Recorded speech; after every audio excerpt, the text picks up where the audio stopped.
Our new guest has entered. Her name, Aurora Snow. Yeah. Hi guys. I didn't recognize you with your clothes on. Yeah, most people don't. It's good that way. How does one start in the porn business? Well, I started in it by calling a newspaper ad. I was going to college, I was going to UC Irvine, and I knew that whatever job I picked up, I would be doing this job until I was 50 before I could pay off loans, no matter what. Couldn't figure out anything else. So I looked in this newspaper and I see this ad and it says $2,000 nude modeling. And I was like, $2,000 a day? I can take off my clothes. So I called, got involved with an agent, and started out with photo shoots, and that paved the way to video. So this transition to, I'm curious about this. Can I jump in here? Absolutely. I'm curious. So you go see the agent, Mm-hmm. you do some nude pictures, Yes. then who says what to who? I mean, did you say, well, actually, let's do some live sex, or what happened? I was really naive and I was super open, so when I would go on these sets for the photo shoots, they would ask me about my life and why I was there, and I would just very honestly and openly tell them anything they asked, because I just didn't know. I was very socially awkward. Mm-hmm. And this one guy goes, well, gee, you're here doing this photo set for this much money. You could make this much money if you did video. I was like, I really don't want to do video. And he goes, but think about it. You could do this, this, and this. And I was like, yeah. And he just really convinced me. So I finally said, okay, I'll try video. And it was funny because the day of my first video shoot with this particular man, Ed Powers had found out that I was doing my very first video. Ed Powers Yes. and the Dirty Debutantes. Yes, and he See, I know told my me. porn. You know your porn, don't you? Glenn thought I needed to research. I was like, I have a grip on that. It's fine. I know everything I'm about just it. pretending I know over here. Ed Powers was not the guy who talked me into it, though. Right.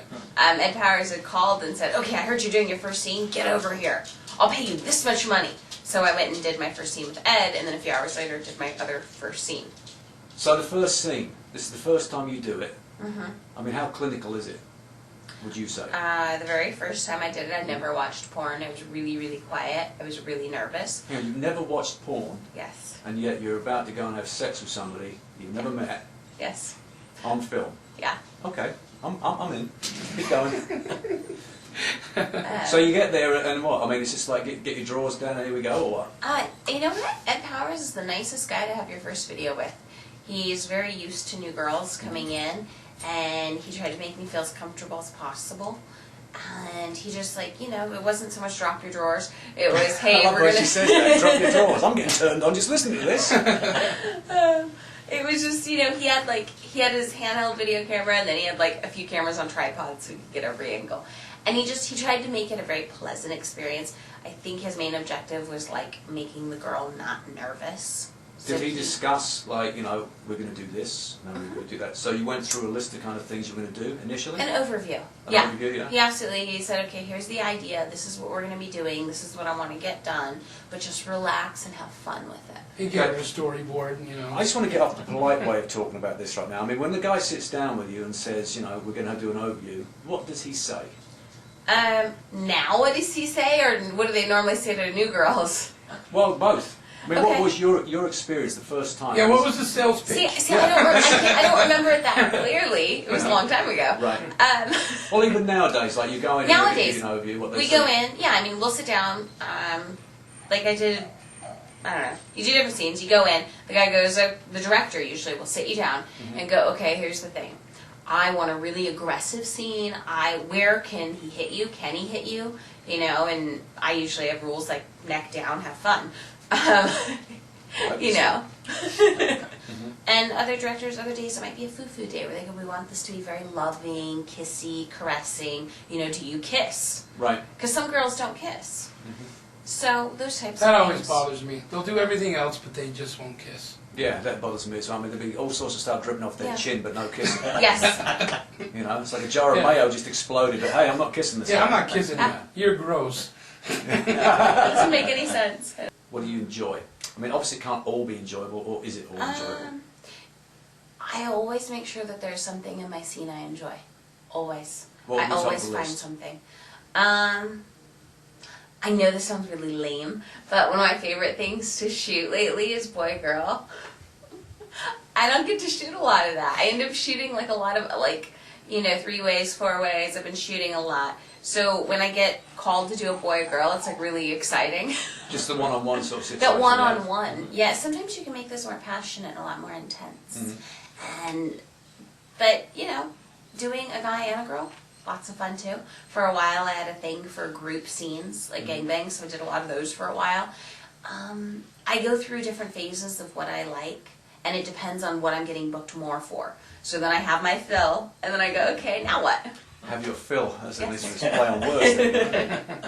Business. How's it going to work when you, well, your view anyway, when you come out of this and you meet some guy who's never seen a porn film maybe or whatever, and so what have you been doing all your life? You You know, know, how does that work? I get really quiet, and I smile, and I just say, Or I hey do baby, this and that. yeah, hey baby, I got this video for us. Let's go to bed and watch this video. And all of a sudden, Right. there's you golfing down some giant dick. Yeah, I know, that one's actually Was that really polite? tough. I don't know. Actually, I deal with it even now because sometimes I'll meet people and they're like, oh, what do you do for a living? And I'm like, I'm a writer, and technically I am. I blog on my website. Yeah, so you're not lying. How long do you plan on staying in the porn industry? I'm 27 right now. I think for another 3 years. I could feasibly see another 3 years. And then it's time for me to grow up and get a real job. Hey, I've been saying that for years for me as well. Or just maybe work behind the scenes. Or just get I've away from it directed completely. before though, and I really loved it. I've been really fortunate. I don't have anything bad to say about the business. I've enjoyed a lot that it's had to offer. But at some point, I want other things out of life, and I know this is fun, and it's a fun thing to do. But at some point, like I said, I have to grow up, and maybe someday I want to have a family and all those things. Me personally, I don't feel like I could do that and still stay in porn. It's just not what I would want for my life. Because I know there's some. There are some. There are some. Yeah. Some of the actresses that I've met and talked to that, you know, after they're too old to be on screen, they start their own production company and stuff. Yeah, and that might come up, it might not, I don't know. I think it depends on what still interests me. And I think at this stage, I still really want to go to law school, and I'd like to maybe go be a lawyer, entertainment law, and that's kind of where I see myself. Yeah, there is a guy with a camera getting Yeah, right up there. Right up there. and stuff like this. Yeah. And the room's full of people. It's hot and Yeah. it's nerve-wracking, and that side of it is very clinical. So how do you deal with that? I'm a performer. Like, when I went to UC Irvine and when I was in high school, I used to get on the stage, and even though I was a really quiet person in life, when I got up on stage, I loved to give a performance. So to me, it's kind of like I've brought that same aspect. It's like being on stage and performing. And I'm a little bit of an exhibitionist when a camera's rolling, so I like to give a good show. There's one rolling. I don't know what thing It's it's over here. On set. Yeah. We were on a couch. It was in this movie called Cherry Poppers. I was doing a scene with Steve. Yeah, The titles are always the best. Cherry poppers. Yeah. I was doing a scene with Steve Holmes and Angela Stone, and I was like laying on top of the couch, and there's a light behind the couch to backlight us, and I'm just laying across it, think I'm looking sexy, whatever. And Steve and Angela are right here, and all of a sudden I fall off the back of the couch. Oh dear. Yeah. Onto the light? I did not break the light. That's good. Okay, the light was like I landed like right in between the light and the couch, but like everybody just stopped and went, "Are you okay?" I was like, "Yeah." Ego's a little bruised, but I'm fine. okay. I don't feel quite so sexy now, but No. I'm fine. Yeah. So I'm you more talked awkward about an this anal podcast. prep kit. Yeah. Aurora. What exactly is in an anal prep kit? For me personally, it's something that I personally have. I don't know that a lot of girls have You it. can't go to like the adult bookstores and buy it. No, it's something that I've created. Well, what's in your anal prep Could I kit? get a Kleenex before she starts doing this? And talk real slow. No, I'm just kidding. It's sultry voice. It's actually not as sexy as, an anal prep kit. It's got like lube and then the enema, and then I've worked with some fairly large guys, and you can't just throw those things in your back door. It doesn't work like that. It's a muscle. It needs to be stretched out. So I have like a small toy, a medium toy, and a bigger toy.